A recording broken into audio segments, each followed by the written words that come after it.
नांदेडच्या तामसा येथे लाडक्या बहिणींचा देवाभाऊ या उपक्रमांतर्गत साडी वाटपाचा कार्यक्रम आयोजित करण्यात आला होता।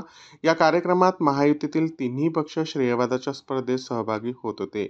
आयोजकांनी 2000 साड्या वाटपासाठी ठरवल्या होत्या, परंतु महिलांची संख्या अपेक्षेपेक्षा जास्त असल्यामुळे साड्या कमी पडल्या। साड्या वाटपापूर्वी कार्यक्रम स्थळांतर महिलांची मोठी गर्दी जमली होती आणि साड्यांसाठी एकच झुंबड उडाली। साड्या कमी पडल्यामुळे अनेक महिलांना साड्या मिळाल्या नाहीत, त्यामुळे त्यांचा हिरमोड झाला। कार्यक्रम आयोजकांना साड्यांची कमतरता लक्षात घेतल्याने कार्यक्रम आधीच थांबवावा लागला। सकाळपासूनच साड्या घेण्यासाठी आलेल्या महिलांनी निराशा व्यक्त केली।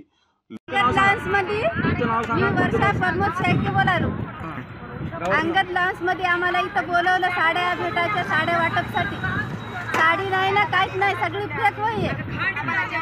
जेवायला केलं, जेवायला ज्याचे ते लोक आहे ना, ज्याचे ते घेऊन गेले। तर आम्ही असे ना, आणि आम्ही असेच उपाशी असून आता उपाशी घराला चाललो आम्ही माघार घेऊन।